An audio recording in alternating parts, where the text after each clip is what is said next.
welcome. This is NTA Tuesday Live, and I'm Cyril Stober.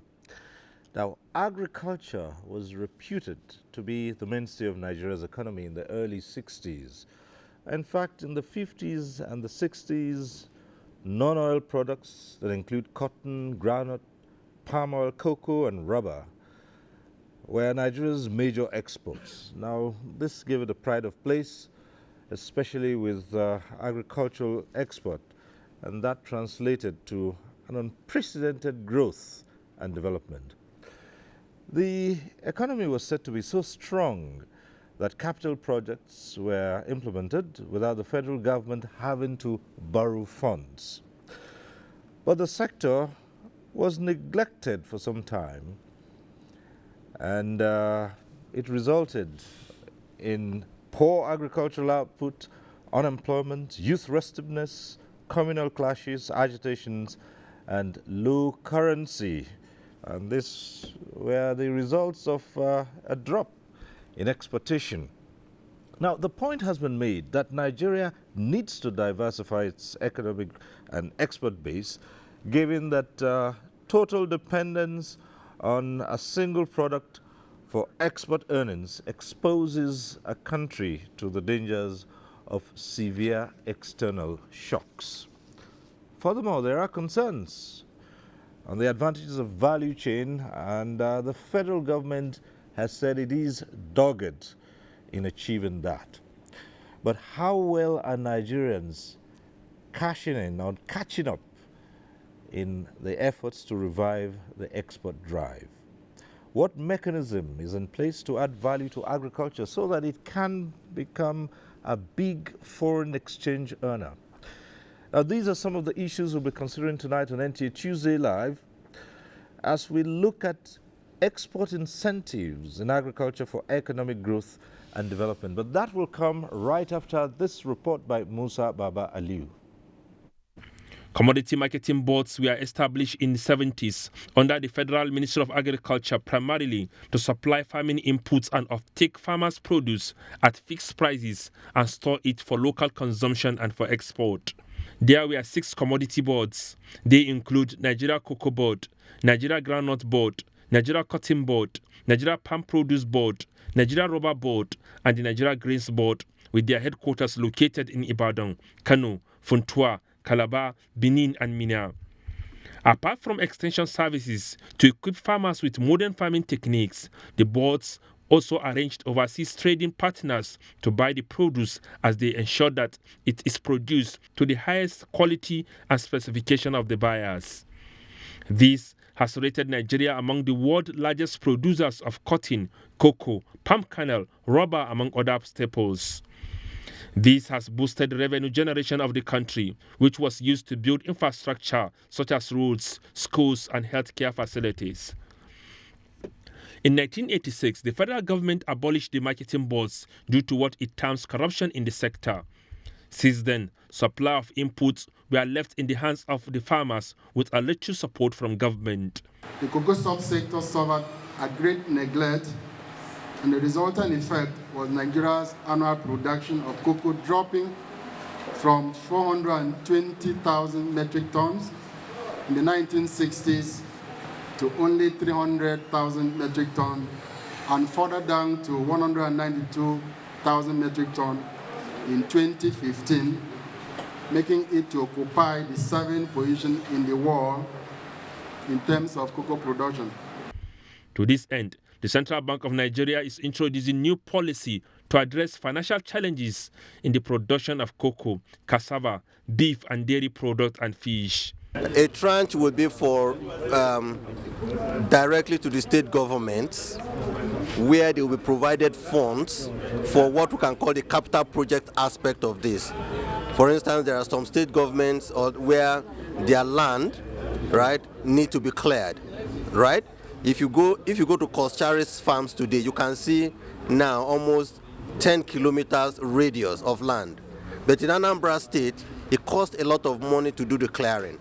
So I say even when land is provided, particularly in the southern states of the Federation, that they will need to clear. So they will need some of those capital projects. In the northern part, there will also be certain aspects. Even though, yes, they have flat land, They may also need certain aspect that involves capital expenditure as well. That will be one part. Then the other part will be where we will now organize the youths. We will train them. We'll measure those land in hectares, in hectareages, and based on that, we will determine how much is needed. The Ministry of Agriculture, on the other hand, has set in motion the process of commercializing and recapitalizing the Bank of Agriculture. The initiative is aimed at rescuing the financial institutions from total collapse. The Bank of Agriculture will be transformed into a truly agriculture finance bank, modeled along the lines of Agriculture Bank of China and Rabobank of the Netherlands, with functional branches in all the local government areas and major towns in Nigeria. In terms of shareholding, distinguished ladies and gentlemen, the federal government will retain only a minority equity stake, while farmers' cooperatives and the private sector will acquire a substantial and controlling stake in the bank. Let's have a strong bank, a farmers' bank, a bank of agri, so that this country can continue to do great things. We've done quite a bit. We're now number one in rice, number one in cassava, number one in yams, we're number one in maize, even though our maize is not selling because of issues of aflatoxin and mycotoxin. We're dealing with that. At the time, we're number one in groundnuts. We're going back there.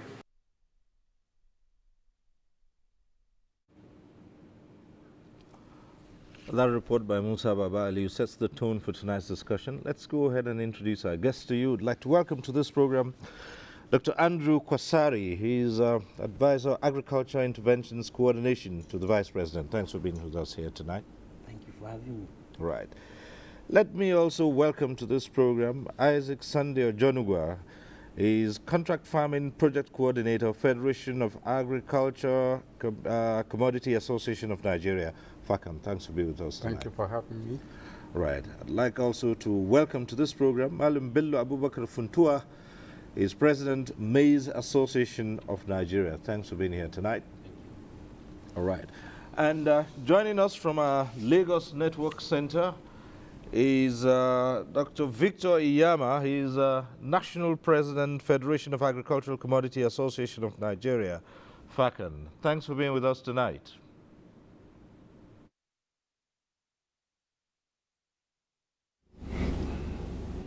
Tuesday, we acquaint you with the procedure of this program. At the appropriate time, you can get to be part of the discussion in the studio. The various platforms will be on your screen. You can take advantage of them. However, as we always say every Tuesday, for those who will be phoning in tonight, do us a favor. When your call gets through to the studio, turn down the volume of your TV set. Just reduce the volume. That's the way to avoid the hurlback or the echo.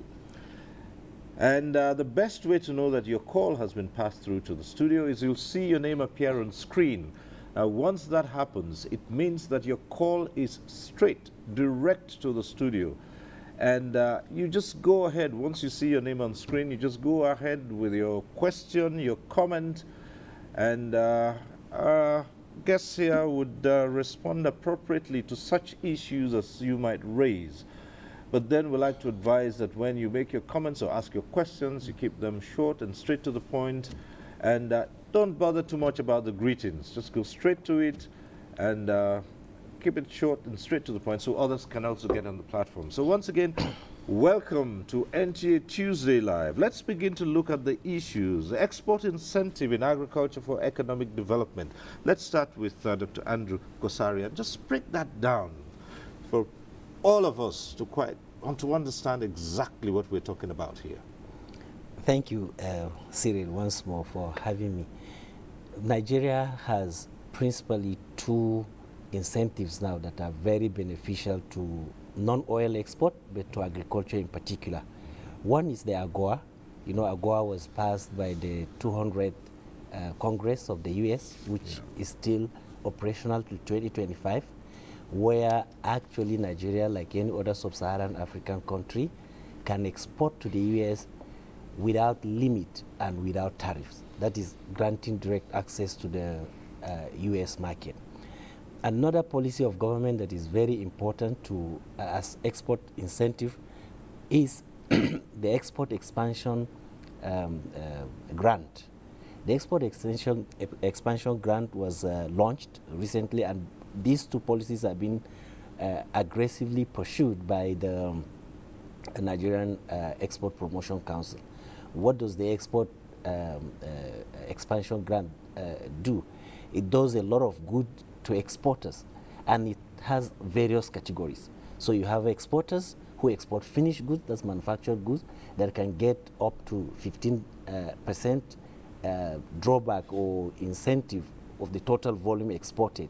You also have the intermediate products that are not finished products yet, but partially have some value addition, can benefit max up to 10%. Then you have the raw material or the commodity straight from the farm, the produce that is exported, can also get maximum up to 5%. But all of these have its own procedures, and they are very clear with the Nigerian Export Promotion Council how you key into these incentives. What I like most is that, just as we saw recently in Kano, the Nigerian Export Promotion Council is going actively engaging stakeholders to train them so that they can take advantage of these existing major policies or programs or incentives. This also does not leave out certain export initiatives that could be pursued by Nigeria. The good thing is that the government is very clear about this, that if we are going to diversify the economy, our low-hanging fruit is agriculture or agro-allied industries, particularly for supporting exporting value-added or finished products or manufactured products. I think I would encourage a lot that we stick around these two broad policies that are very good for the exporters of non-oil. All right, you talked about AGOA, but that hasn't exactly been new. So the question is, how has it been going over the years, the implementation, and also keeping in mind that some people have criticized AGOA as well. You're right, Cyril, that we have not done very well on AGOA. We have a lot of criticism. However, export itself is a whole ball game. So we can start by looking, instead of saying maybe AGOA as a policy or as a program, that is the problem. The problem is that where are we as a country in terms of supporting export? Because I mentioned these two broad programs or policies. However, to export effectively, it needs a lot of work. And the work starts right from how you prepare your soil, what seed you plant, how you grow. So that is why you do not start export from the top by just saying that I have something to export. Export commences by identifying the demand market. So AGOA is US specific, United States of America specific policy or program. The export expansion grant is global, anywhere you are exporting. So when you look at the constraints we've had with AGOA, has more to do with our ability to meet up. A, there is a niche market, which is the US market. B, is that are we growing quantitatively and qualitatively? C, is that do we meet up the quality standards of the niche market? So in export participation, I think it is very important that it is tied to the demand, that is the market, which is available. But then B, you need to work backwards from the demand market. What is the specification of that demand market? Then we come back home then to say, I am going to grow for the US market, what AGOA supports, or any other market. Our inability, therefore, to either competitively grow in quantitative volume, meaning that can we grow at the cost of production and the volume we get per square meter of land, is it competitive with any other person that is accessing AGOA? B, is that the quality needed. And C, the logistics. And I want to speak specifically about logistics. If you look at Nigerian economy, we will be very honest and fair to ourselves if we say that our entire system as an economy, we have not in the past 3 decades plus really developed the skills to be efficient in export-oriented businesses. So if you can look at our port system, you can look at our customs system. This particular business called export has its own specific skills or capabilities that every country needs to develop. We have not developed that. The government is doing very well, it's trying now, but we've not done this over a long time. So if you ask me, why do we have, what are our issues with AGOA?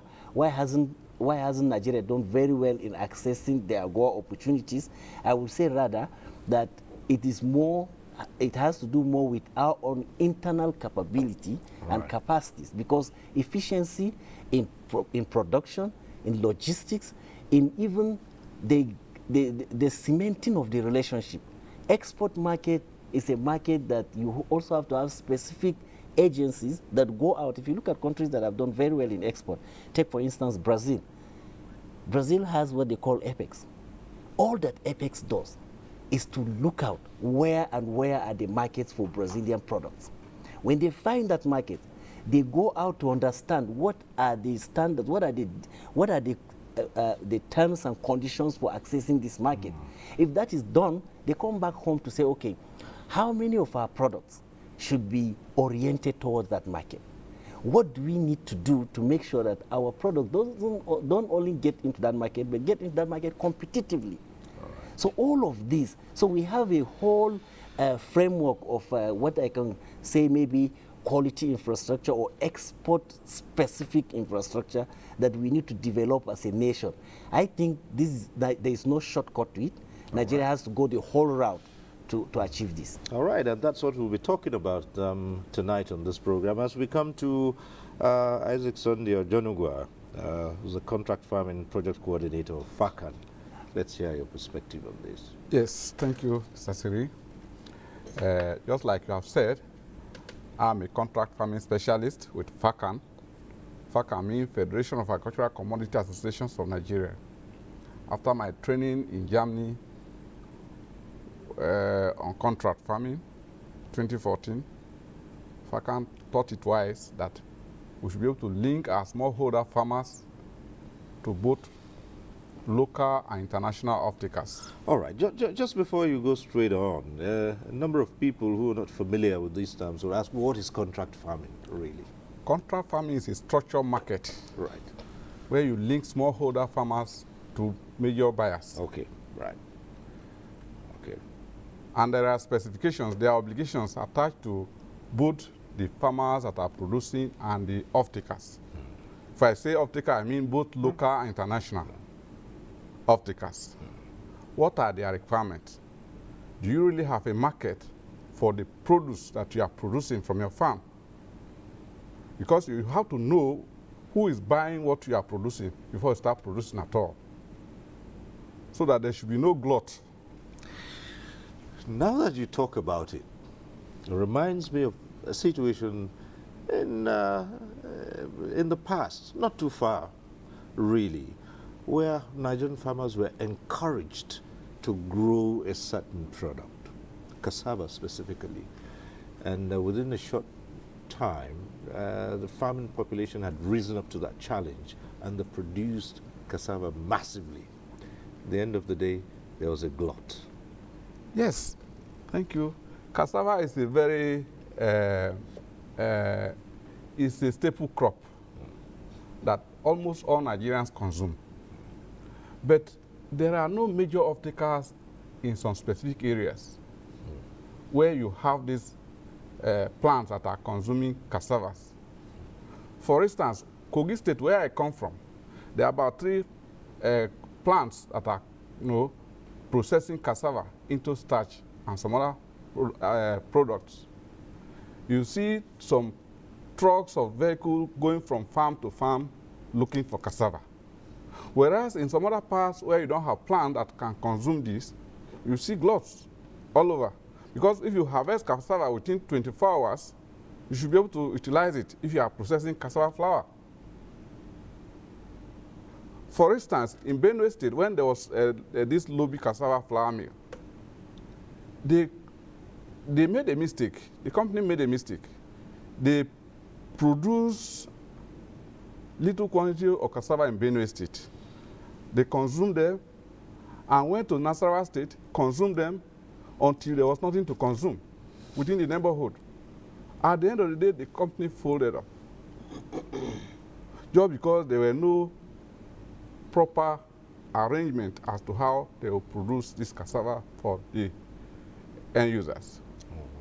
So that speaks to the earlier thing you said about identifying the markets, who's going to consume whatever you're producing. And we got to that level. Would you say, well, not much attention was paid to those issues initially, and that led to the situation we had? That was exactly what happened. Okay. So maybe now we'll be trying to find out what is different now or what will be done differently. But let's go on to Malam Bello Funtua. Maize. Listening to the minister in the background report we had here, he said we're also now #1 in maize, but we're not selling much maize. What's the reason for that? Okay. Maize is one of the most strategic grains in Nigeria, which is being consumed in our domestic use and also the processors, that is the maize processors that are using the maize. The major problem of taking all of the market of maize in Nigeria, especially now, that the maize processors didn't recognize the maize that we are producing here in Nigeria. In one of their reasons, which they are claiming that the maize we are producing is not aflatoxin free, and we are not using the aflatoxin, which on the other side, or from our own side, it is not like that, because the aflatoxin, the maize we are producing, especially in the northern part of Nigeria, in the major area that are producing maize, we don't have aflatoxin. It is only in the part of the southern part of Nigeria. Again, the other international organizations that are also using maize or consuming maize, they are also claiming that this is one of the major, or one of the reasons the maize processors and the other international organizations are not recognizing our maize in Nigeria. But to our own understanding and what we know scientifically, for maize production, there is no aflatoxin in the southern part of Nigeria. But meanwhile, presently, the maize farmers in Nigeria, we are trying to come up with an arrangement with the Federal Ministry of Agriculture so that we will use the aflatoxin in our production right from the beginning, so that what they are claiming now we will prove that it is not right. The reason why the other international organizations, they have their own standard specification for this aflatoxin. Secondly, most of the other maize processors in Nigeria, they are importing maize. They are importing maize for their own reason. They are abandoning our maize in Nigeria. If not, we are producing well. Even this year we have produced enough that all the consumption, local consumption, and all other maize processors, there is enough maize that they can use.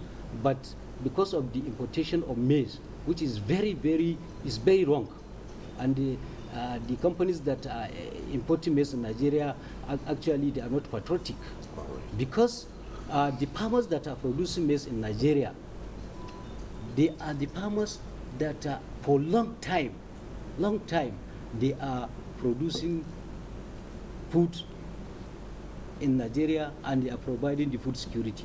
So they are supposed to also be recognized.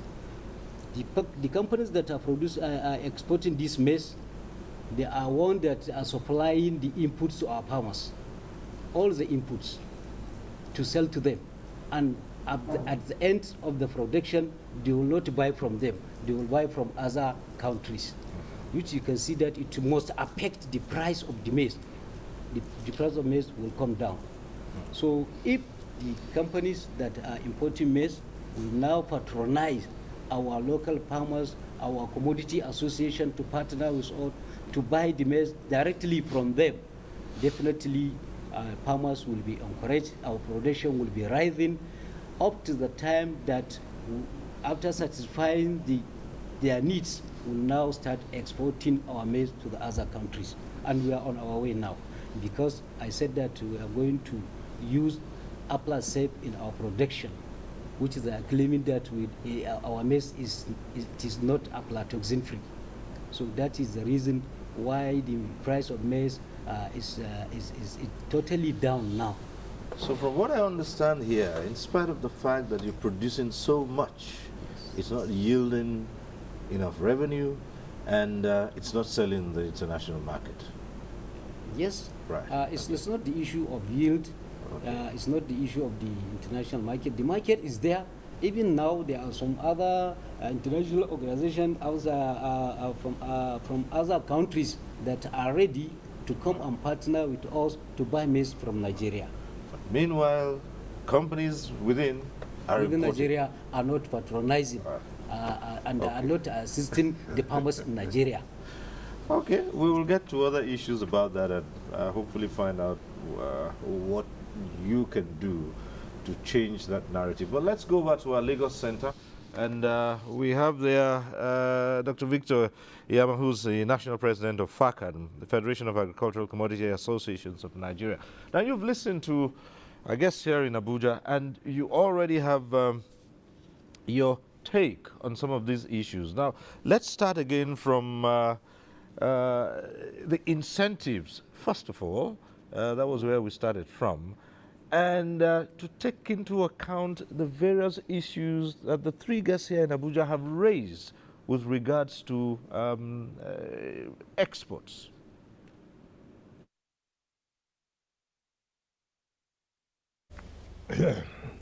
Thank you, Cyril. The truth is, first of all, about the incentives. Well, we have so many incentives, both EEG, which is export expansion grants, and pre-export incentives, which is also very, very germane and very, very important. Though that one is not really readily available, but that is one key aspect that we really have to look into, especially for the young ones that are coming into exports newly, because without that, how could they expand? But for even the one that is on ground, the export expansion grant, we all know that for some time, for some years now, almost 7 years, the thing has been neither here or there. There have been so many claims lying out there. There have been so many companies that have even gone bankrupt because they are not getting their incentives. Some time ago, there was a problem. The problem, they've looked into it severally, so many auditors and all that, and at the end of the day, the claims have run into billions. The other day, even when presidency gave a go-ahead for them to look into it, the thing was even taken to National Assembly, and approval has been gotten. Now, fine, we all know that government doesn't have much money now. They decided that maybe they should turn it into treasury bills or so that the DMO office should look into it. Of course, the DMO office also came and said that they want to involve international forensic audit. And we started questioning. They've been auditing this thing for over 7 years, severally. There are 6 government agencies that work on this thing. It has a template. What international forensic auditor do you want to bring again? What is wrong with all the auditors in this country that have looked into it over the years? Export companies are dying. So many of them are folding up. So many of them are seriously in debt. Instead of you to come out and give out these certificates, you still want to prolong it by bringing in the so-called international forensic auditor? This is part of what we're saying in this country. People will keep talking about international forensic. What is wrong with our here in this country? What is wrong with it? Before you know it, that's why when I heard the president of maize complaining about people importing maize, they always prefer foreign things. And it is our fault. Because for me, without much ado, I don't see any reason why we should allow importation of maize. For crying out loud, how many months does it take? If you say there's aflatoxin, like he rightly told you, aflosav is there. And I can tell you, if you look into this thing properly, you will know that it is nothing but sabotage. People want to continue. The other day, we're having problem with some people who want to import palm oil, crude palm oil, CPO. Why? Because we are allowing them. There are times, I always say one thing, until the very day we are ready to look inwards and decide that there is nothing, as far as agriculture is concerned, that we cannot produce by ourselves. We keep talking about China. Did China get to the point they are by importing? No. We just have to look inwards. If we cannot look inwards, then we are not ready. People keep talking about rice. They're importing rice because they're still allowing it. If we don't eat foreign rice, in those days when I was growing up, for crying out loud, what is foreign rice? We were eating Igbimo rice, Abakaleke rice. Those are the rice. And we never died. And these are richer rice, not polished, stored, poisonous rice. There are things the government must do. It's not a matter of trying to say you have signed one trade treaty. No. Because for me, agriculture is the only way out for now. We have over 45 different agricultural commodities that can turn around the fortune of this country. But we are playing with it. We are really playing with it. All of us are concentrating on crude oil. What is crude oil? Crude oil, less than 0.5% of Nigerian population is involved in that business. Whereas agriculture can take care of over 75% of our population.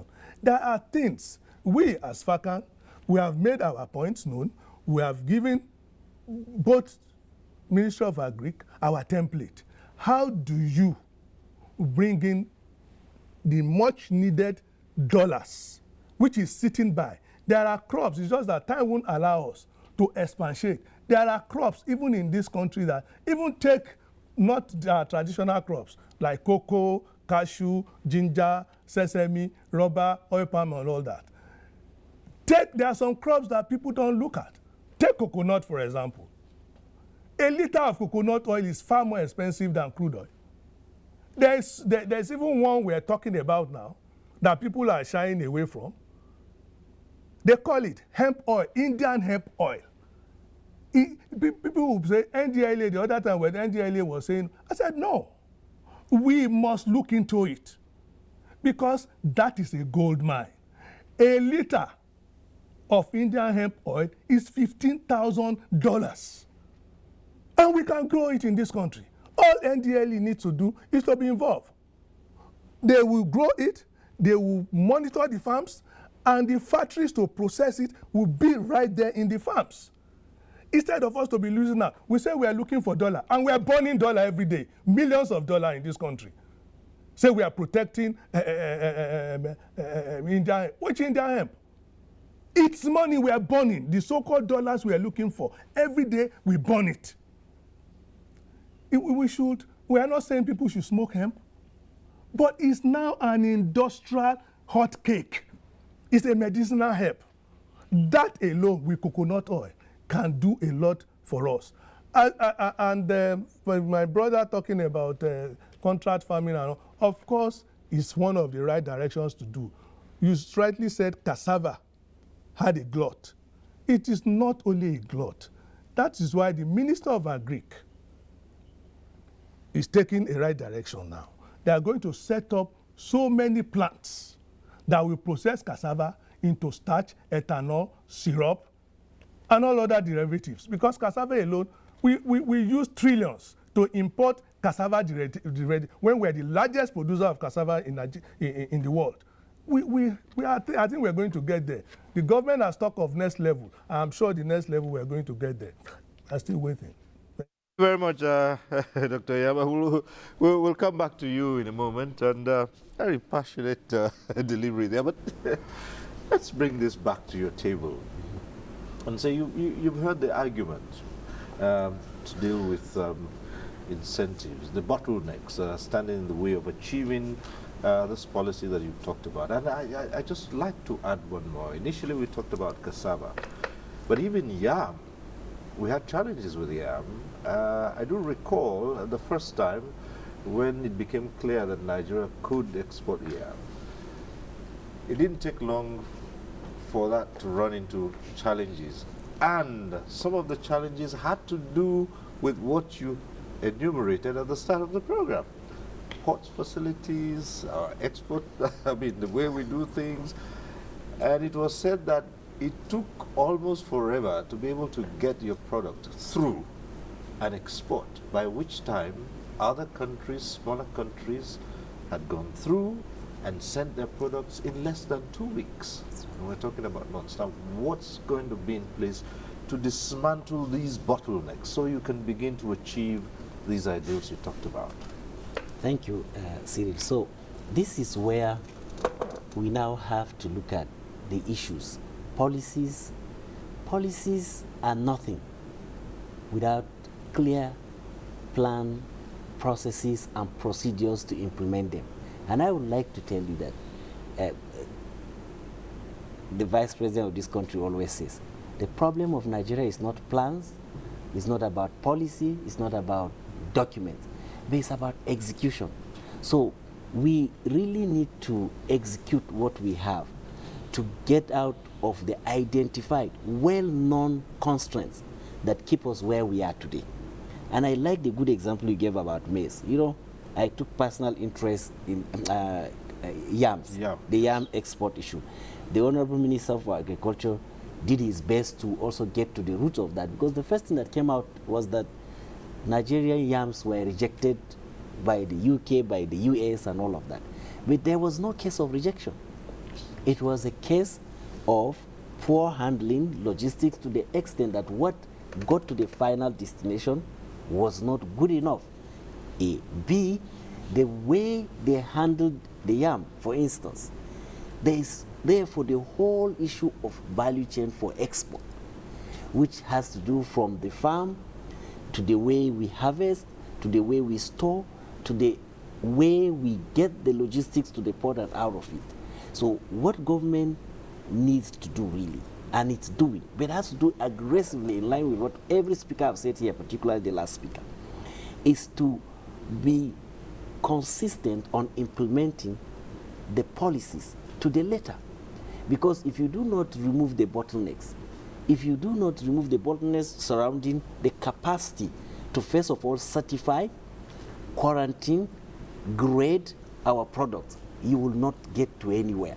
Secondly, the market access that you need.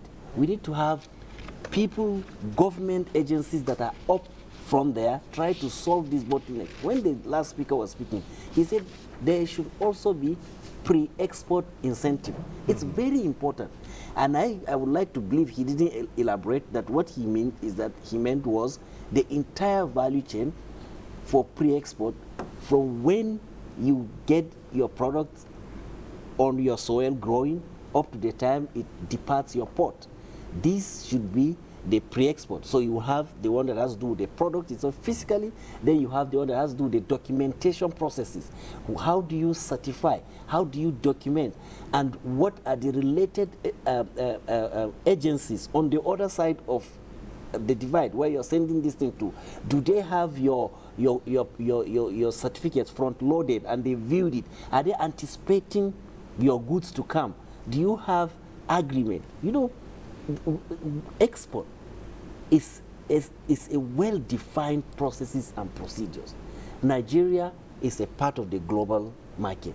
So we are bound by the WTO regulations, and Nigeria must do all that is needed. Above all, if we say the good thing about these things, that because the world also is not unfair, there are other windows. We have what they call equivalence. So if you cannot meet up the direct WTO regulations on a particular export, we can go into agreements as long as the exporter and the importer have agreed what is allowed as equivalent to deal with. So these are the issues. But finally, Cyril, I think we can categorize the bottlenecks, the blocks, and as we go on this program, maybe we will touch on them. What are the key constraints and what government needs to do, what the exporter or the farmer needs to do, and what the other the private sector people need to do. All right. Topic is already generating interest from our viewers, and we have a very first call tonight, and from Birnin Kebi. And I do believe that Umar is still on the line. Umar, thanks for staying on the line. It's all yours now to put your views or your question through. Yes. Good evening to you all. I'm saying Umar Anati from the NTA. You see, in the whole world, anywhere you see agriculture succeed, government has hand in it. There is no way agriculture will succeed without the government assistance. No two ways about that one. Thank God for the gentleman there. He said the execution, the implementation. We have well programmed, well established, well designed, but when it comes to implementation, that is where the problem is. Agriculture is supported in a way where farmers were given incentive and other encouragement. Take example, for example, for the Uncle Borrower program, for example. If the Uncle Borrower program is allowed to be implemented the way it was designed by the central bank, I tell you, Kebbi State alone can feed this country and export rice. But it's not being allowed to be implemented the way it was designed. That is our problem. Politicians will hijack the whole process. Before you know it, they will award contracts, they will give it to their top, they will give it to their nephew, they will give it to their boys. That is not the way it should be. Once election is over, politics is away. They will face the government. If the program is being allowed to be in the state, let it be implemented the way it was designed. Remove out politics. It is better. Now, if the politics is away, definitely farmers will be supported fully. For example, now in Kebbi State, the governor constructed a defeating onion market, for example. Defeating onion market in Aliru. But if I'm for now, where do I start? So let the government program be implemented. Let it be about to be implemented fully to the letter. The farmers will be supported. They will continue to bless our country. All right. Thank you. Thank you very much, Umar Anachi from Birnin Kebi, and he's just mentioned one product, onions. A lot has been talked about Nigerian onions, especially from that part of the country and how good it is. And yet, some say there's a lot you can do with that in terms of export. But let's come back to the issue of value addition. And that seems to be one of the biggest challenges that Nigeria has. Abundant products which are exportable, but their value addition is key. Thank you, Mr. Cyril, once again. Just before I started, I told you that before a farmer can go into producing any commodity, he has to know who his buyer is, who are the buyers, who are the value addition agents that he can contact. There must be contract between two of them before you feel cheated and get out of your way. If there's no contract, like for instance, my friend here was talking about maize that is being rejected, no contract at all between the maize producers and the buyers. And it should be structured market. There should be structured market that the farmer knows exactly who is buying, the quality is buying, the quantity is buying, at what time is he delivering. Without this, we'll be talking, and no solution. If you are producing onion, do we have people that are ready to offtake these onions in Printing KB or wherever? Do we have plants that can easily turn it into some other products that is acceptable overseas? Where are our investors that are thinking from the box to make sure that these things are utilized in a way that we can take maximum benefit from it? Our investors don't think that way. It doesn't take anything to set up a plant that can process onions into useful products that is acceptable in the international market. But are we thinking that direction? What would be the challenge for investors? I mean, for those who, have investable funds and they do know that this product, there's a wide range of value addition that can convert it into a money spinner, why would they not go for it ordinarily? People want quick money. In Nigeria, people want to put in their money. In the next few days, they have it. And they've been doing that in the petroleum industry for a while now. And because of that, nobody is ready to invest in something that will take time before they start realizing profits, cheap money. Cyril, yes, please. Can I add? Yeah, I agree with, to some extent, what my colleague said. But I think also there is an issue of targeting. You see, enablement, you have to enable investment. An investor with his private money will not just invest. It's not issue of whether it's quick money or long-term money. What an investor is looking for is that there will be return on investment, that his money will not be lost, that the risks are removed. So I think there are certain aspects that government still has to play in, and that's why I like the caller. He started by saying that anywhere agriculture developed, government had to be actively involved in enabling the environment. Now, watch my words. When people talk about enabling the environment, it has a lot of technical preparation, because sometimes you can find where public investment causes more problem or distorts the market rather than enabling the environment. So targeting the investment from the public side is critical, and is what we need to pay attention to. So if we identify onions, then what are the challenges of onion growers today, like the callers raised? Then government should go in strategically to say, okay, how do I deal with this constraint? If the constraint is storage, what are necessary for storage?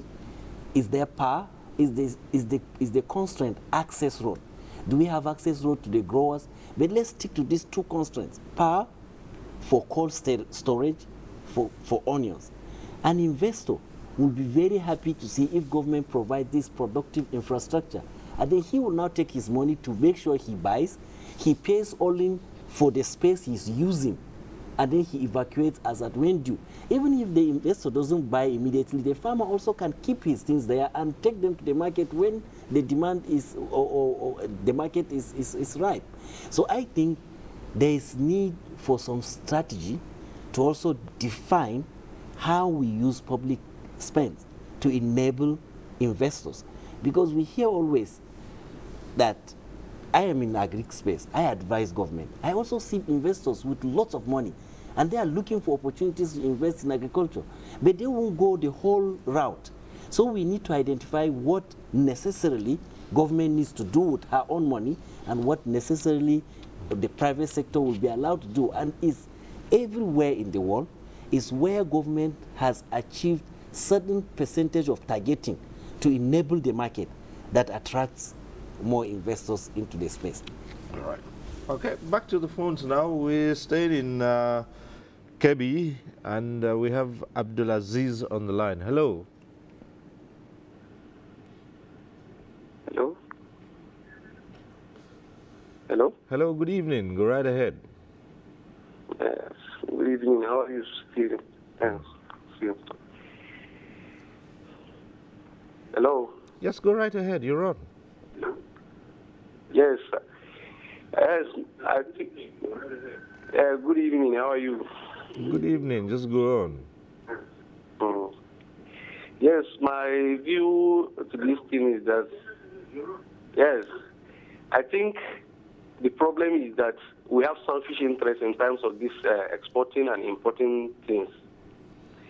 Because some politicians are the people that used to import the commodities into the country. They don't want it to be stopped. That is why they don't give maximum cooperation in terms of this importing and exporting of these agricultural commodities to the country.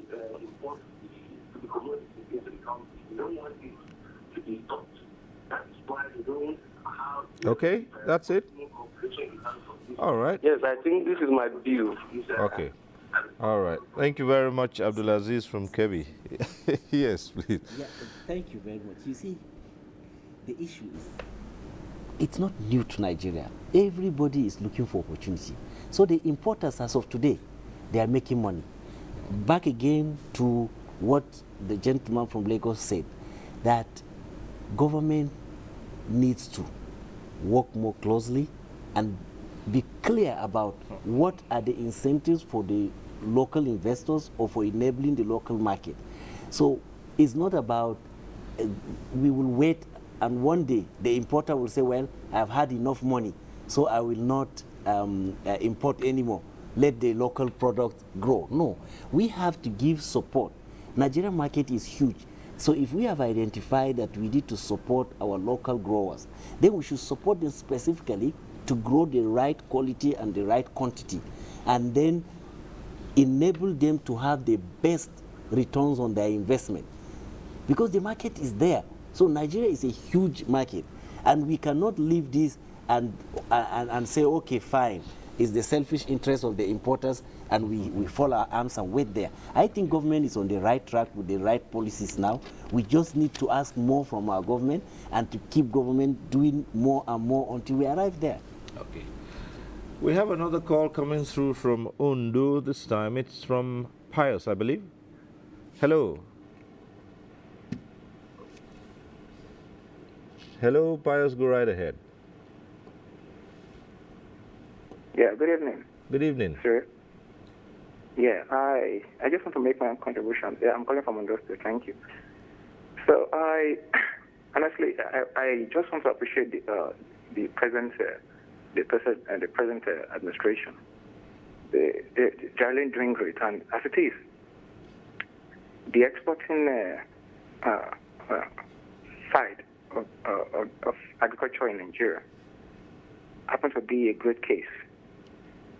A good case in the sense that other countries are making big money in terms of exporting and importing of agricultural produce. But Nigeria hasn't made anything as it is.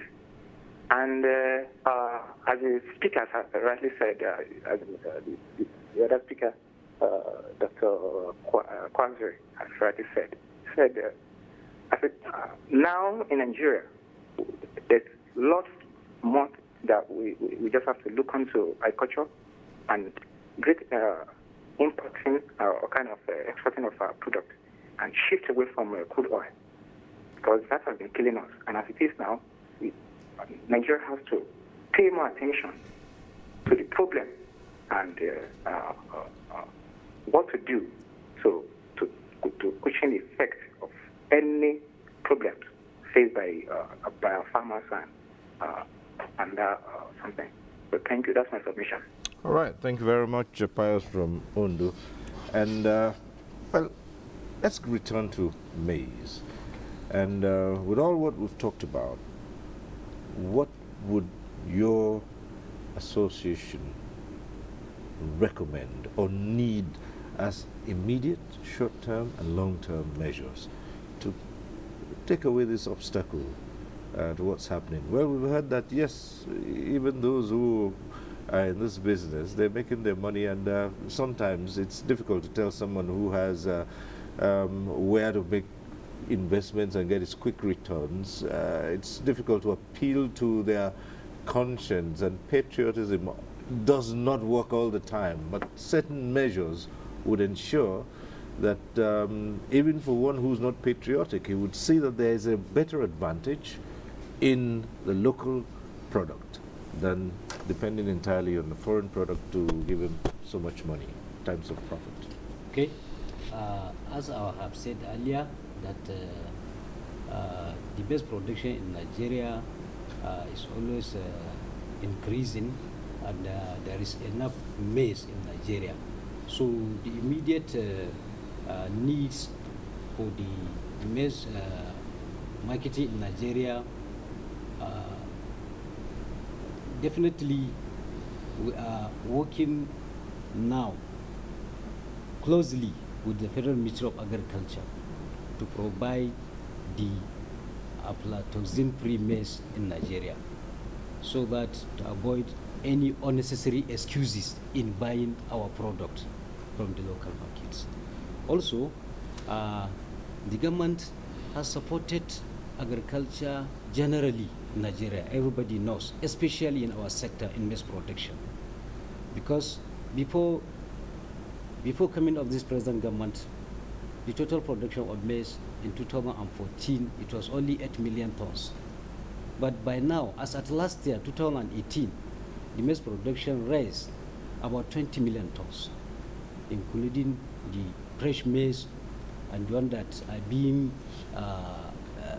exported to this our local borders. So you can see that there is a tremendous improvement in maize production in Nigeria. It's only the problem of these buyers or the maize processors. So the immediate needs, again, we still need a government's intervention in this, in providing this aflatoxin to our farmers. They have supported us, and we appreciate. We are always appreciating. But the major problem, there is a production, there is a support, but the major problem is the buying. Again, we also want to appeal and pray to the federal government to revive the grains commodity. Right. If there is a grains commodity in Nigeria, the sale of grains, all the commodities will be under that board, which will be the regulatory body in marketing all other commodities. I think if we can get this grains commodity back as how it was before, about 50 years ago or 40 years ago, at that time, you know, there was no problem in marketing all the commodity in Nigeria. So I think if the federal government can revive the grains commodity, all these problems can be solved, not only in maize. And again, let me use this opportunity to respond on what the first caller said about the government support.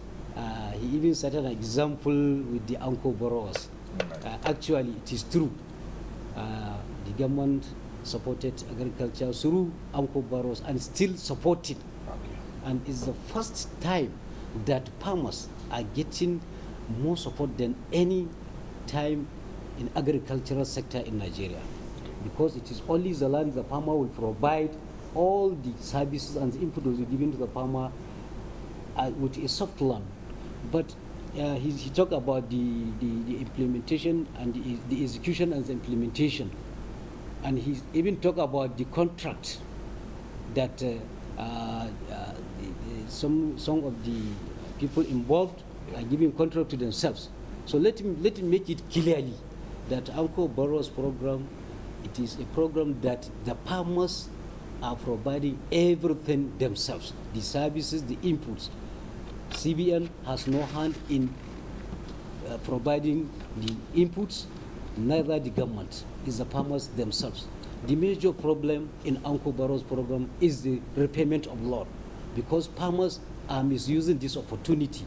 Because when the farmer received this loan, they are thinking that it is a national cake. Yes, that is why. So this attitude of our people must be changed, because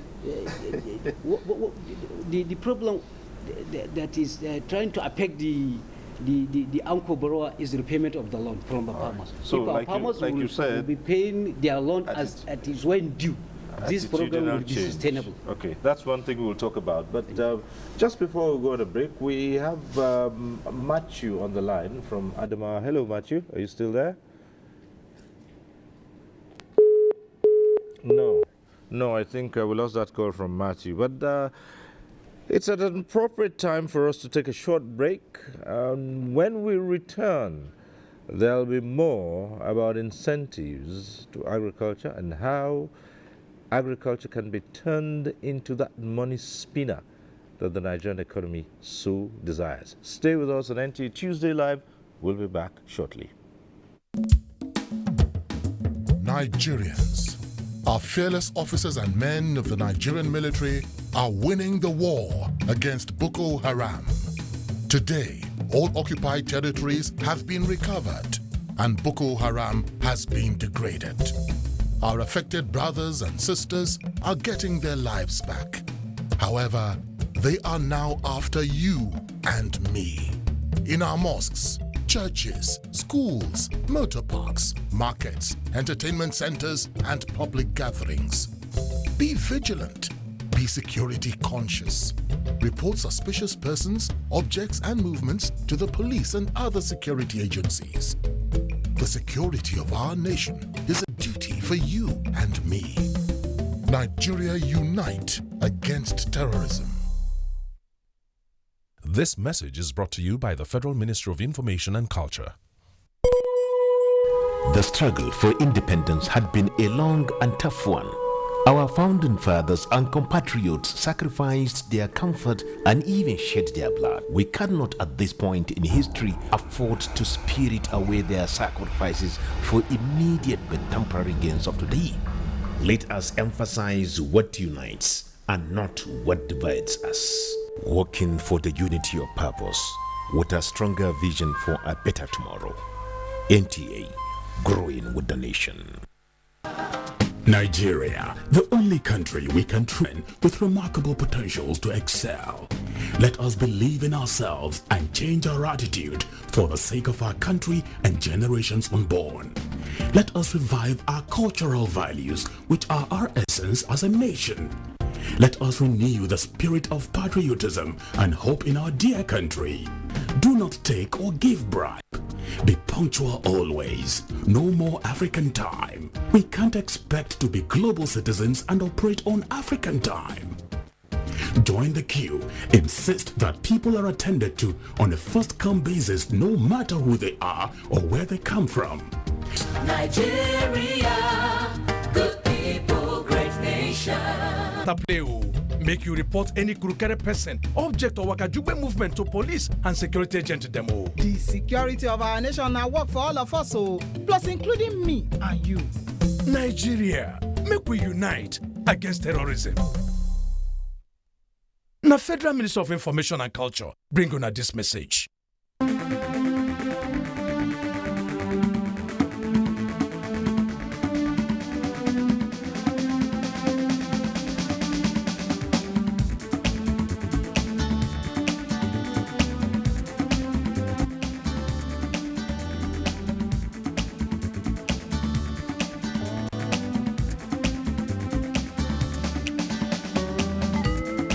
NTA Tuesday Live, a network issue-oriented innovation talk show. All right, thanks for staying with us. We start up the segment straight off to Lagos Center, where Dr. Victor Yama is with us. And two things to start with. One, would you go for the commodity boards, the boards that the president of the Maize Association of Nigeria, Malam Bello Abubakar Funtua, talked about. Would you go for that? That's one bit of it.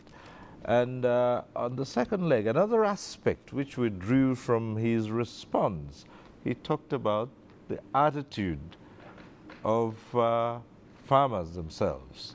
So these are the practitioners themselves. So let's look at that.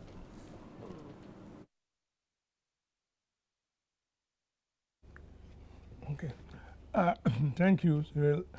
For me, commodity boards. Well, for him, it seems good, but I differ a little. Because what we should look at, the issue came up some times ago.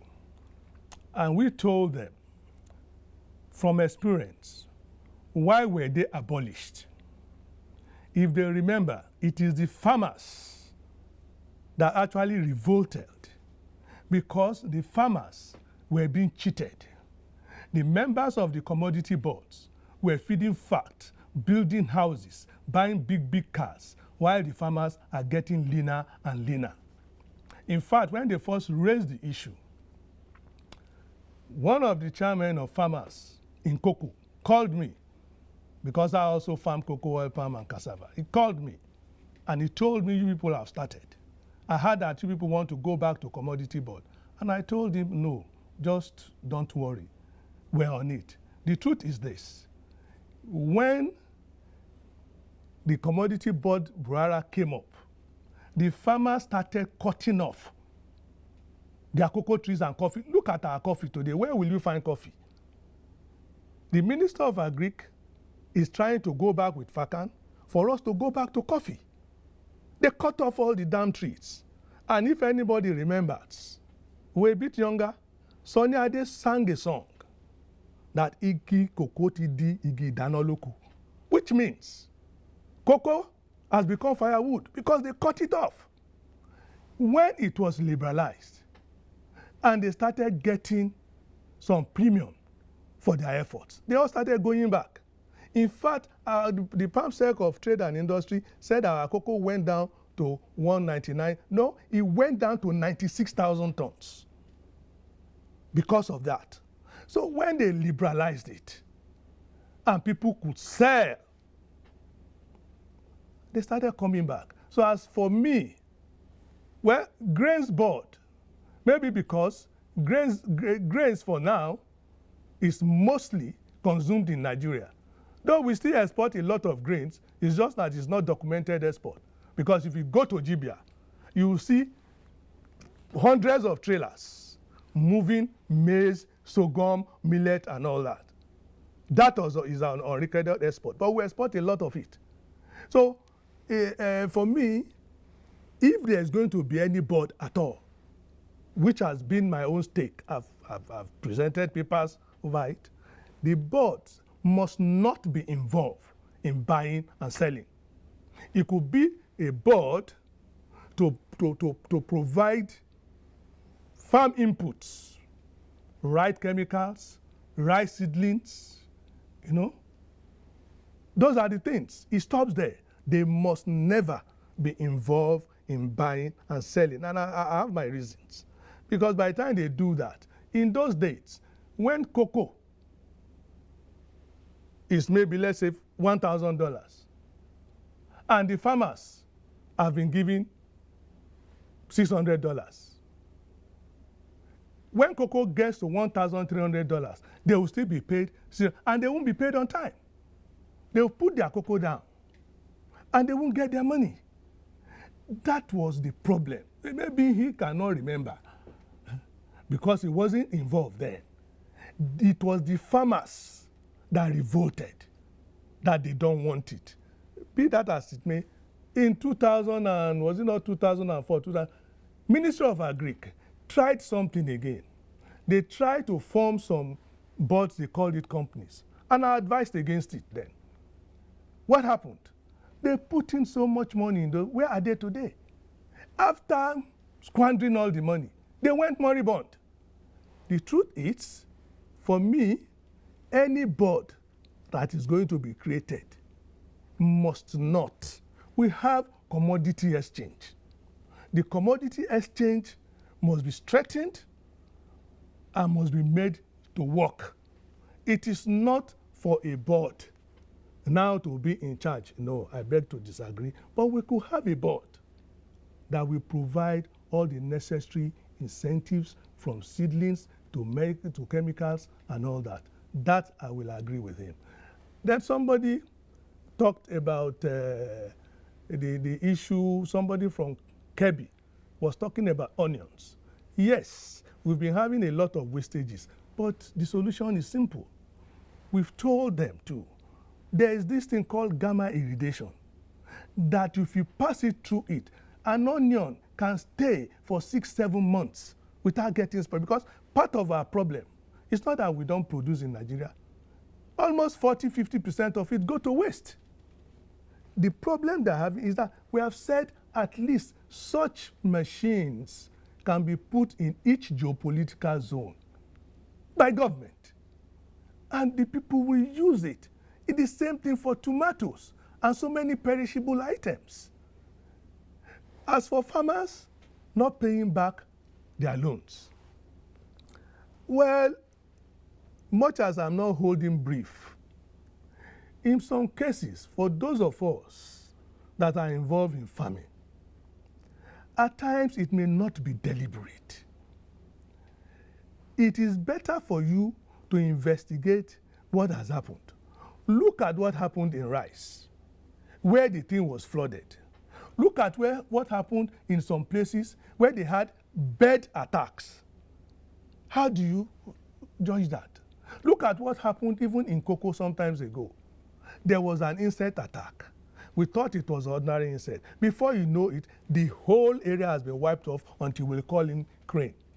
So, you see, I personally don't think any farmer in his right senses will just get up and say he's not going to pay his loan. That is why I said that the leadership of the associations must be involved. The leadership of the association must know their farmers, and they must be able to visit the farms, monitor it. Like what I said, if you are giving somebody money for farming, monitor it. If it's time to plant, give money to planting. If it is time to put inputs, give money for that. If it's time for harvesting, give money, and you monitor it. That is the work of the associations. That is why we have associations. You must be ready. You see, an association is not an easy thing to run. You must be ready so as to help the government or central bank or whichever bank giving that money to protect their interest. You have to be there. You must have your own enforcement unit. It takes a lot of work, but you just have to do it. That is, if you have investigated and you know yourself that there is no disaster anywhere, no earthworms, no, then that is. Okay, we'll leave you for some time. We'll return to you in just a moment, but let's come back to Abuja Center here, where we have other guests here waiting, and I'd like to put this across. Dr. Yamas talked about a lot of trade going on, but which is not documented. We're looking for solutions now.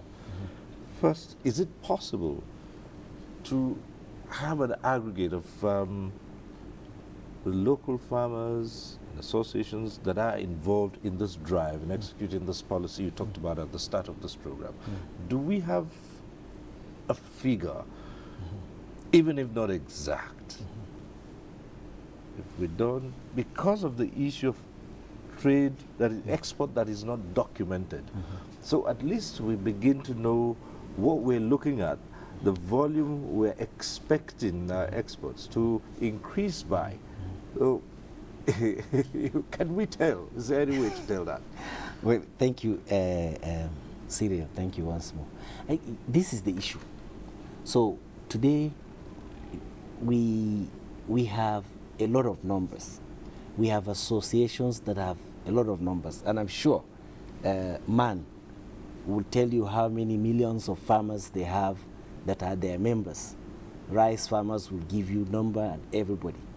To the best of my mind, to the best of my knowledge, in Nigeria today, we really need to, and that is part of the thing that government can do in order to enable the environment. Farmer enumeration, evidence-based farmer data. It's not an association saying we have 12 million or 30 million or 40 million farmers. That such issues are verifiable, so auditable. Can we have today the number of farmers that can be identified? We know where they are, we know what they are doing, we know their holding in size of land, we get some perspective of their historic yield. This type of comprehensive data does not exist. We have data here and there, every association have their own numbers. I would like to say that government need to deliberately invest in this area. This is a very, very vital information for policy formulation, for proper targeting, for circumventing what he talked about, non-payment of loans, or determining actually the output, what you said, how many people, what is their hectareage, what is their average yield. Today, in this country, we just need to invest in that. I know that when this administration came on board, we received some data from a certain company, I think it was Cellulant, when the GES was ongoing, and it had about 10.2 or so million farmers. But are they verifiable? And I've seen different data from different associations. I think what government needs to do today, as a matter of urgency, particularly now that federal government is spending monthly 30,000 stipends on 100,000 young people, 130,000, they empower agro-volunteers. And these young people are at the ward level. They are in their various wards. I have been involved. The first part, there were 30,000, 27,000 were trained, at least initial training. This recent batch, 100,000, 71,000 have been trained up to February 12th this year.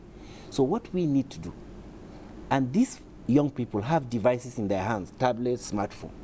Government just needs to unleash these people, let them curb the nooks and crannies of this country, go from village to village, word to word.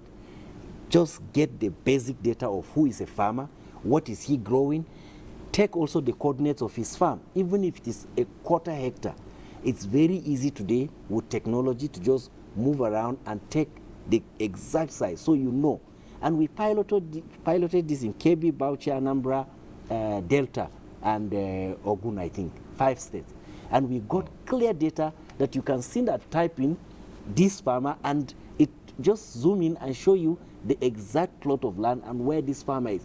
Anything short of this type of evidence, for me, we can continue to formulate policies and to support farmers from what they tell government. Okay, we have maize farmer, I don't know, 6 million, 5 million, 12 million, how many number they have. Government needs to support the associations to clearly digitalize, but not only digitalize, actually verify the membership of their association, determine the land holding of each member. This is one. Secondly, I would like to comment quickly on the issue of whether we need commodity boards or we need. I think the board we need today, and I agree with the last speaker, the board we need today is the demand, is the market. So the exchange is what matters, because what the chairman of Maize Farmers Association said has nothing to do with why you need commodity boards. It has to do with what he identified. It's a problem that has been identified.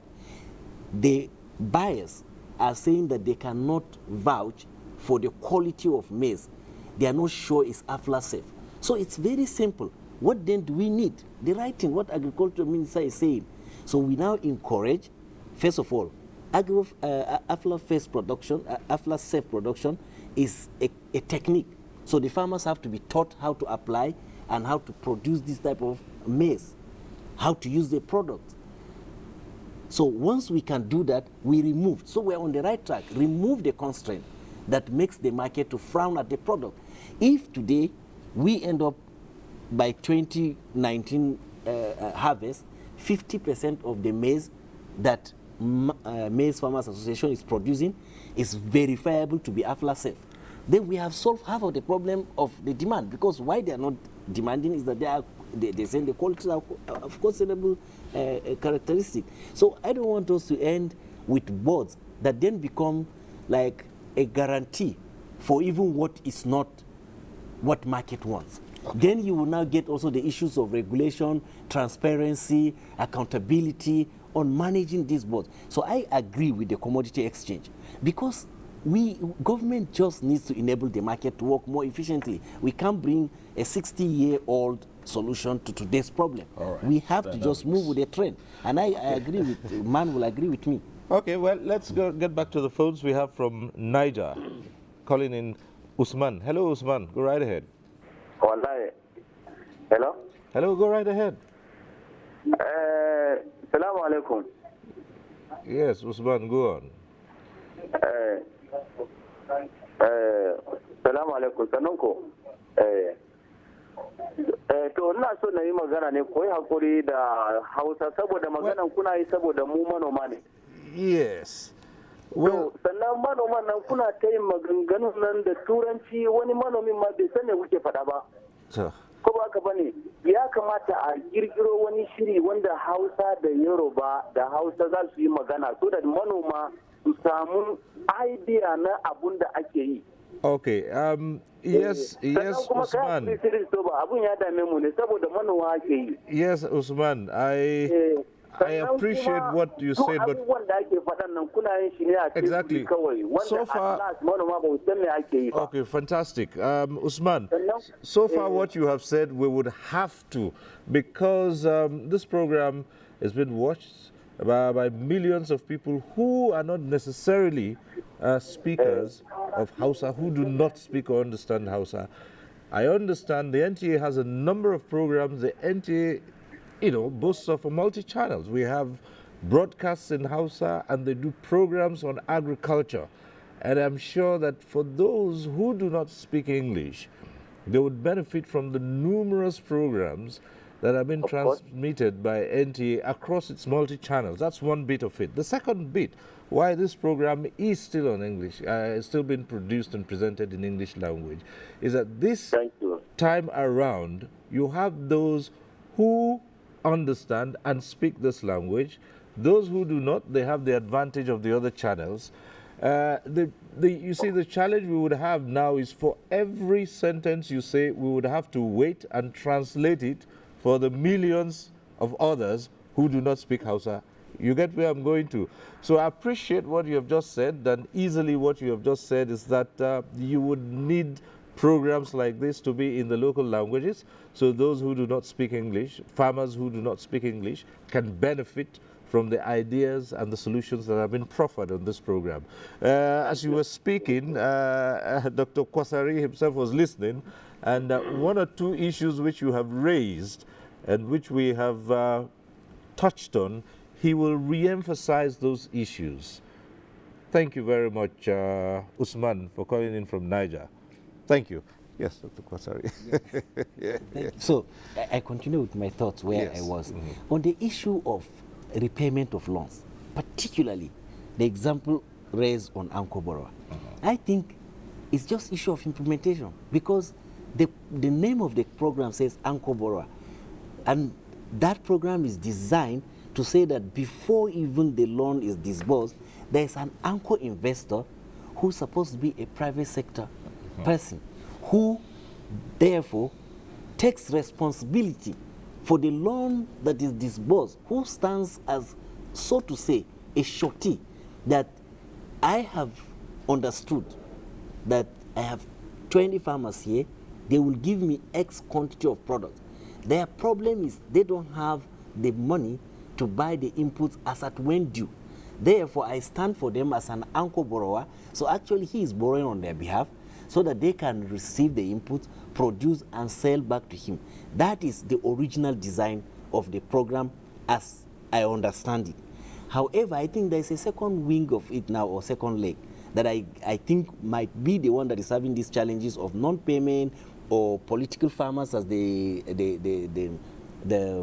caller indicated, if we are to go by the strict design of what Mr. President launched with Labana, then I think, as the rice, as the anchor borrower, we will not have this conversation at all, because then for every 10 or 20 or 1 million farmers growing maize, there is an anchor processor or off-taker who is a private sector person who has the capacity to buy what these people are growing. So I think maybe it is high time we revisit anchor borrower again. What are the lessons learned? How do we make it more efficient? But I think the most sure way is to stick with the original design. There is an anchor borrower, a private sector person who works with the farmers in a contract farming that my colleague here is promoting, but fair trade, a transparent fair trade through which the deals are signed with the farmers. And that is quite different from all the issues we will have where there is no transparency. For instance, he will buy at farm gate or deliver to his farm. He takes away the risks of post-harvest losses, theft, fire, and whatever that the smallholder farmer would have come across. That globally should attract some differences in price from the open market, but marginal. So what I have also seen in advising the government to look at the policies, I have seen where contract farming agreements were fixed up front, and there is no caveat for or opening to say that when there is sudden change in price or whatever, it will be adjusted. Right. So people say, okay, I'm going to buy your maize for 10 naira, and you sign here, you sign here. Most of the time, the ones I have seen, these contracts are signed on behalf of the farmers by either their association secretaries or president or whatever who are educated, who most of the ones I have seen that didn't work are not farmers, but they are the people that are organizing this, so they sign these deals. At harvest, the farmers turn out to realize that there is a significant difference in the open market. Global practice will be that there should be a margin of 5 to 10% where they can come below the market, and that should be compensated by the logistics cost of moving their goods to the market, the risks associated with storing it in their houses. And you have to find a way as the contract farmer or as an off-taker to explain to the farmers what this deal is. It's your responsibility to make sure that they understand. But it's government's overarching responsibility to make sure that the policies governing contract farming are clear, so that it is a win-win situation. And that takes us to what the colleague in Lagos was saying.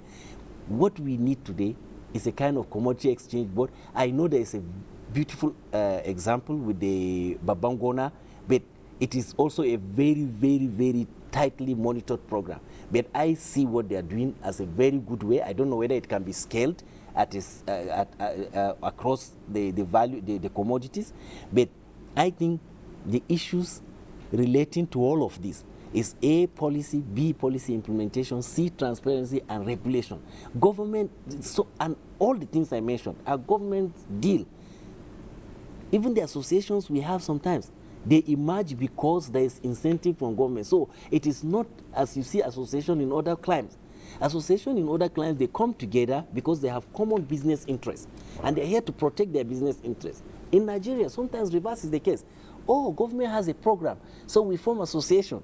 Before I started advising government, I was working with a state, and I was presented with 5,000 cooperative farmers.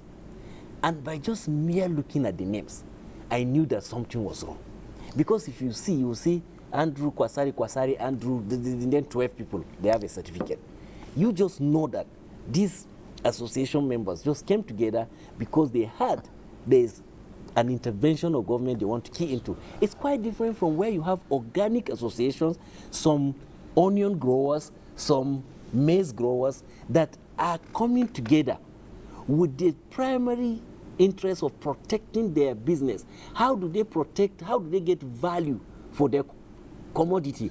How do they get knowledge on best agronomic practices? How do they penetrate the market? How do they speak to government? How do they have voice? How do they have voice when they deal with the off-takers, with the market forces? So there are lots of things. But back to, bottom line, Cyril, that in this country, government still has a lot of work to do. To go back to the very first video you showed about how agriculture was organized.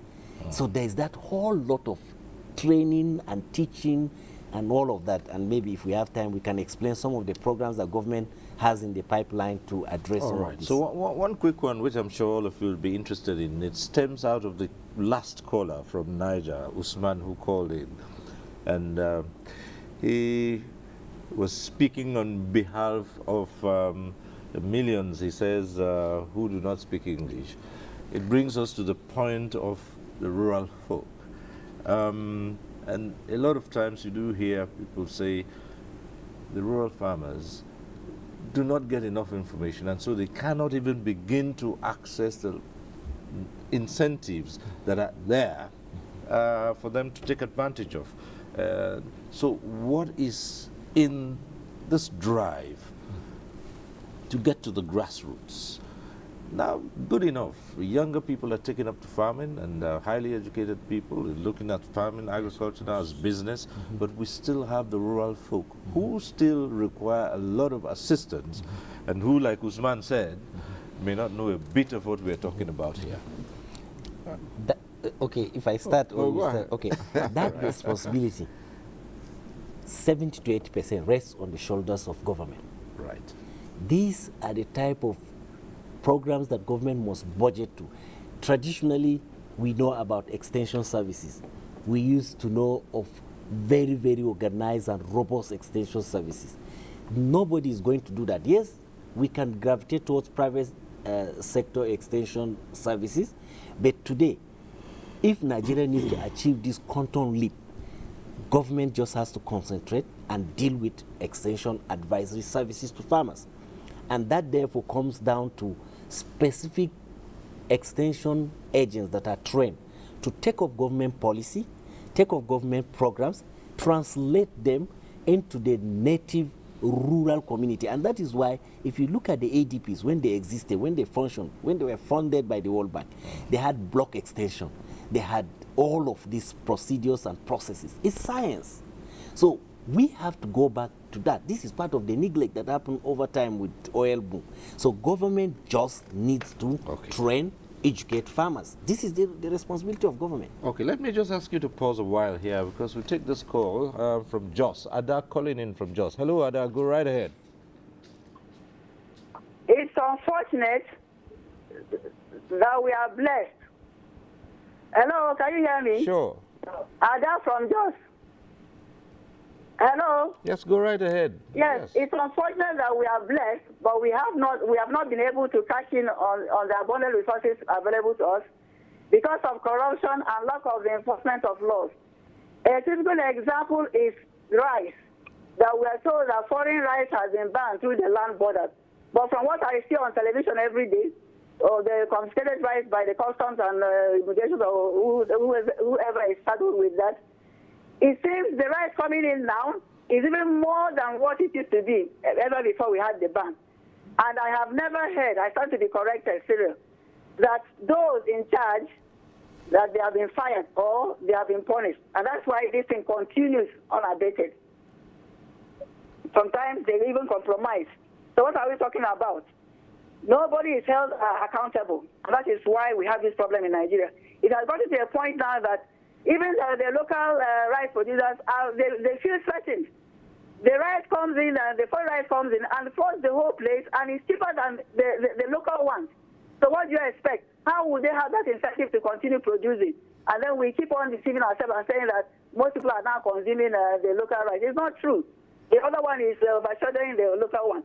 And then I read somewhere that by the time you mentioned 5 countries that produce cocoa, that we are on the list, you know. But yet, they come here, and they take the cocoa, go and add value to it, and we start importing all those products that have to do with cocoa. Does it make sense? I don't know. We have a long way to go in this country. I just don't understand how we're going to go about this. I know that's what Mr. President is trying to do. I mean, fight this corruption thing. But it is a headed monster. Just like your guest was talking about boards there. The problem in Nigeria is not board. The problem is that we don't enforce laws. That is the problem we have in Nigeria. When you have the board, you fix fast the people who are members of that board. You know, so it's high time we start, you know, enforcing laws. So it will act as a deterrent. So we have a disciplined society. Honestly speaking, I really feel sad, but I know that sometime, someday, we will get there. Let's be an attitudinal change. Let us try to produce what we eat. Let us stop this craze for foreign goods. But it is a process of laws that regulate people's behavior.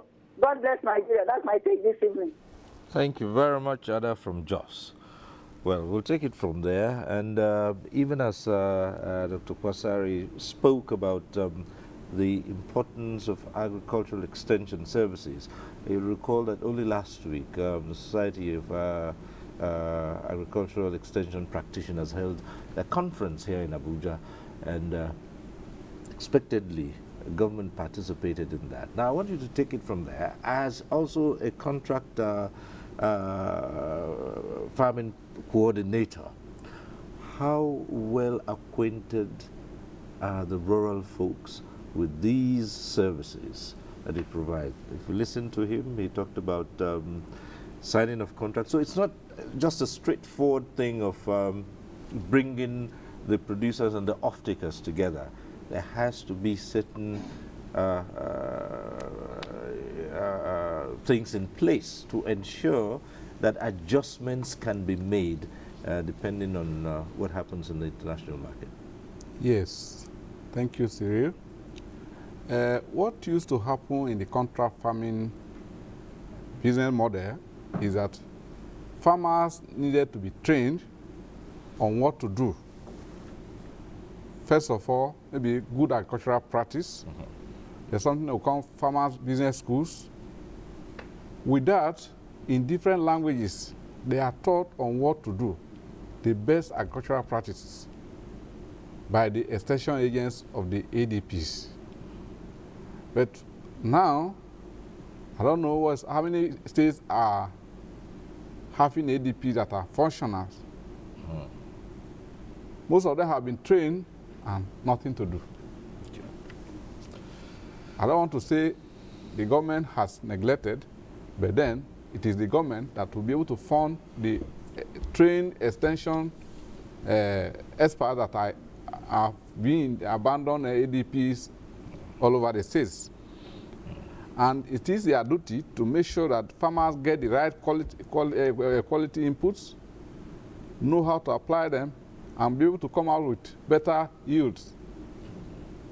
But government still has to do what it's supposed to do so that the farmers can get the benefits of what he's doing. That will encourage him to produce more, to increase his yield. Okay. Because the more yield he has, okay, the more money he has. Now, have you noticed an increased awareness among the local farmers in terms of value addition, where, of course, as you said, identify who's buying your product, what the buyer demands or requires, the quality and quantity, but more importantly, the quality, which is one of the problems that the whole system has been facing. Have you noticed an increased awareness on the part of the local producers on the issue of quality and meeting the expected standards of the off-takers? That is why the off-taker has a role to play. He has an obligation. This is what I want. Okay. For instance, rice. I want long grain rice.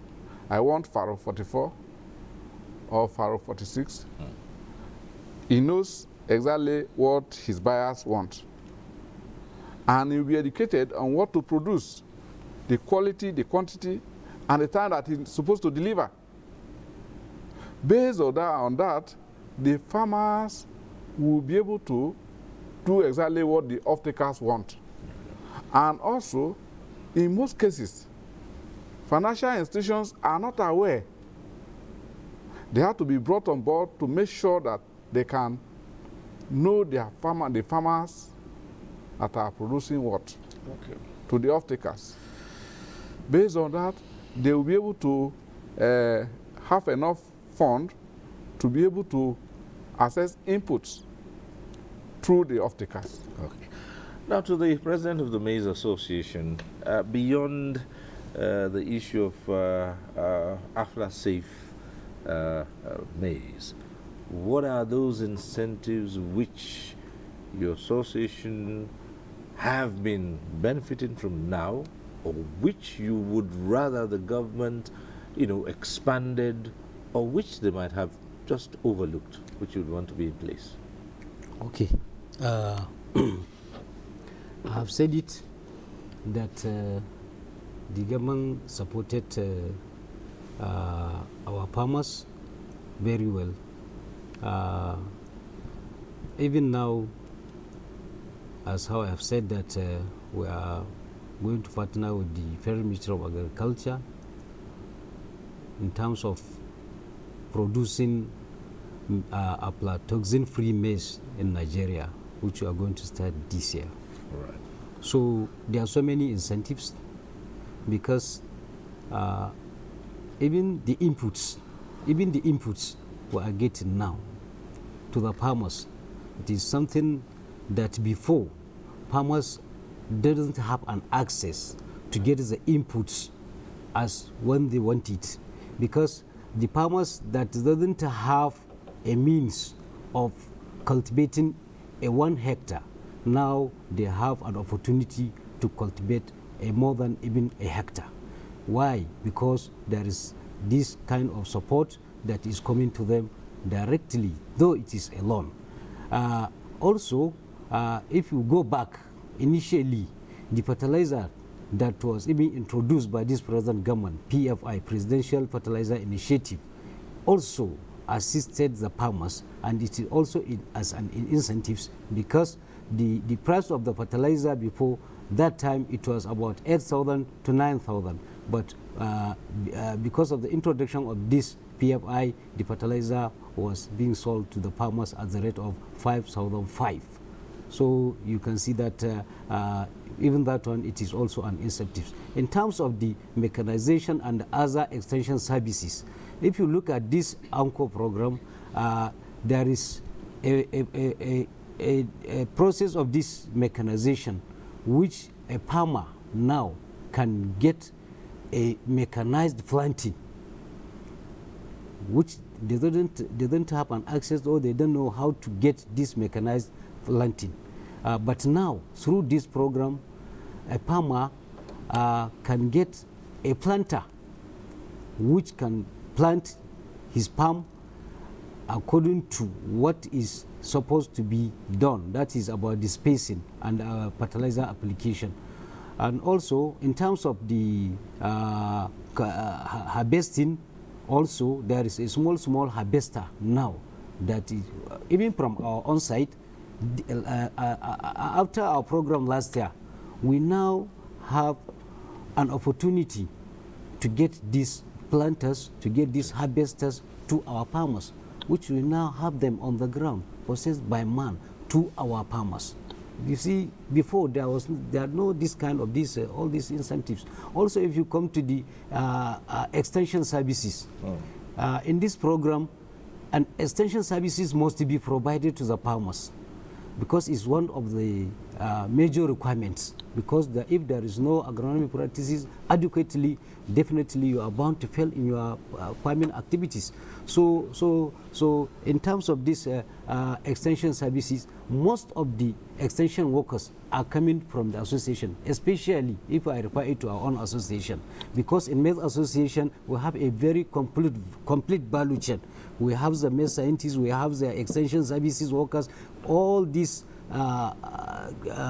process of these services, we have them in our own association. So through that, our scientists and other professionals will now come to educate our small extension services workers, which they will now disseminate the knowledge to our farmers. Okay. So before, farmers are not even, especially in terms of this extension, before farmers are not benefiting or are not getting all this kind of this support.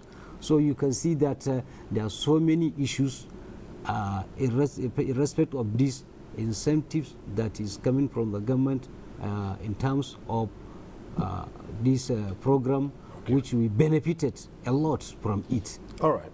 Let's go back to our Lagos Center, Dr. Yama, and with what we have known, the pitfalls experienced, particularly cassava and yam. What would you say is the way forward now to avoid such pitfalls?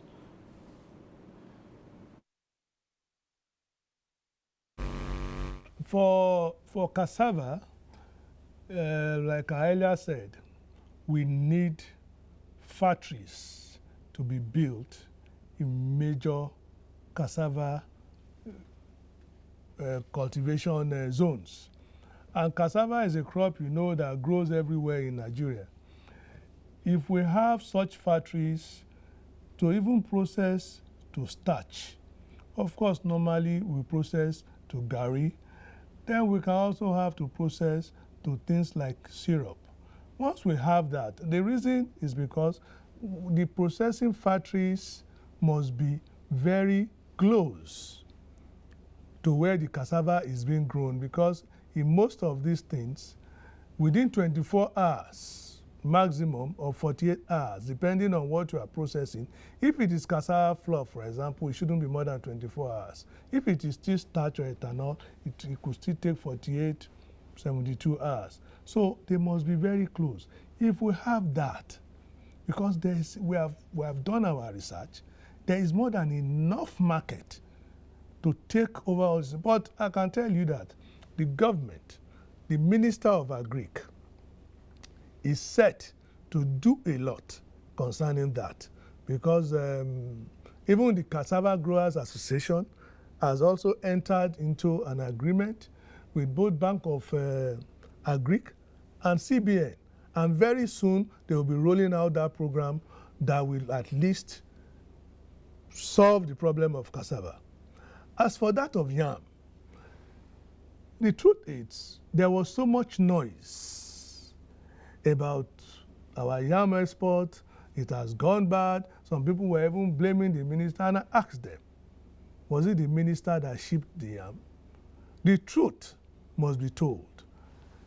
The first speaker, Dr. Ogera Oto, said something that is very germane. People hear about export and they just jump into it without knowing what it entails. What happened with yam was just a case of the way it was packaged, the way it was delayed, and the number of weeks is spent to get there. That shouldn't be used. Our yam is being exported every time, so many through Ghana and all that. We have very good yam. All they need to is to study how it should be packaged, which I'm sure they have done. It has nothing to do with government. Neither does it. The fact that the minister celebrated it, it was not the minister. It was a private sector somebody that maybe does not have enough experience that shipped the yam. So for me, yam is also a potential crop for us to concentrate on. We have loads and loads of yam, and half of it go to waste. So there's still a lot of work to do. My brother there was also talking of extension services. Of course, it is germane. In fact, we call something called train the trainers. We try to train the people that will go down to grassroots to train the farmers. And that is why we have a kind of structure.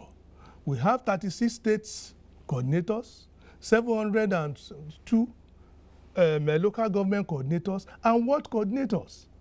We collaborate with so many institutions to train people, because we have come to realize that unlike what people say in the cities, that our youths are lazy, our youth does not want to farm, I beg to disagree. Our youths are very ready and willing, but government must put an enabling environment. They must build structures. They must put something that will make the youths to drift back to all those localities. Yeah, well, thanks. We'll leave it at that point, and we're about winding down. So the last few minutes of the program now, yes, the last few minutes of the program, we'll come back to Dr. Andrew Basari, and just as we wind down, the other bits you talked about, which the government has planned or has put in place and which will come on stream soon enough to make a difference to the situation. Yeah, thank you. You know, Cyril, what is very important is that Nigeria has clearly diagnosed its problems. And part of it is actually the place of technology in our agriculture. Right. Where, and what the last speaker alluded to or said is true, that we need to introduce appropriate technology for the primary producers, for the logistics people, and for the processors. And this appropriate technology, Nigeria has been working. I know whenever I speak about this program, they say, why did it take so long? It has taken 3 years, in fact 4 years now, working carefully with Brazil to craft the Green Imperative, which is a program that is meant to work with organized private sector, organized landowners, which are farmers, in cooperatives or in associations, as organized as they could be, those that we have, to introduce into Nigeria technology package that is clearly and carefully studied to be in line with what we need to do end-to-end value addition. So this cooperation is a bilateral program, and it's actually in response to the current agriculture policy, the agriculture agri promotion policy of the current administration, which was crafted to deal with the constraints. And there were 16 pillars in this policy to say, so how do we deal with this? How does government enable the market without further distortion, such that people like the commodity people, the contract farmers, the primary producers like the president can really go about doing their business? And when we walked through this back and forth, and we saw good example with Brazil, we reached out to Brazil. Now everything has been finalized. The program was launched officially in January by the Vice President. We are at the process now, and the Minister of Agri had a closed-door meeting this week on this program, just to tidy up the final segment, to make sure that we have technologies that are appropriate for our productivity, brought in from our partners in Brazil. In addition, also, they will come with hand-holding, training for the first 5 years. So it's a 10-year program, but it is very important that it is done well. And we are looking at the type of experience that the Maize Association chairman said, where association could even provide services. Because what we need is the program will work to bring in technology. The technology will be assembled here. It will also provide services. We are not going to bring, government will not sit in and bring in equipment and say, farmers buy tractors or buy that. Because most of the time, we don't understand this. So you see someone, I've seen many farmers with 5 hectares, with 10 hectares, and they have a tractor. You own a tractor and you have 10 hectares, and if you bought that tractor and the tractor needs to pay for itself, I don't know when it will ever break even. So what is most important is to have service providers that can provide mechanization services, can provide processing services, so that they concentrate in providing these services for farmers for fee. What should be government's role? Government has done. Federal government have brokered a deal to have a concessionary loan to fund this equipment. Then it's left for Nigerians now, the private sector people, to take up this equipment, utilize them to provide cheaper services to farmers, depending on whatever you are doing. Okay, so well, at this point we'll have to leave the conversation, and hope to take it up again at some other at a later date. That's in the future. As we say, no one program can take care of all the issues. If we sat here and talked agriculture, we would not even scratch the surface by the end of tomorrow. So for now, we'll leave the conversation and thank our guests. We'd like to say thank you to Well, let's start off and say thank you to our contributor who joined us from our Lagos Network Center. And that's talking about Dr. Victor Ayama, National President, Federation of Agricultural Commodity Associations of Nigeria, FACAN. Thank you so very much for being part of this program. We thank you. Abuja studio, let us say a big thank you to Malam Bello Abubakar Funtua, President, Maize Association of Nigeria. Thank you very much. Thank you too. Okay. Thank you also to Isaac Sunday Ojonugwa, contract farming expert, project coordinator, Federation of Agricultural Commodity Associations of Nigeria, FACAN. Thank you so much for your thoughts. And for Dr. Andrew Kwasari, Advisor, Agriculture Interventions Coordination to the Vice President. Thank you. We hope you come again. It will be my pleasure, see you. Right. Anytime, any day. Okay. And it's thank you to you two for being part of this program. Next week we'll reach you again on NTA Tuesday Live. I'm Cyril Stober. Bye for now.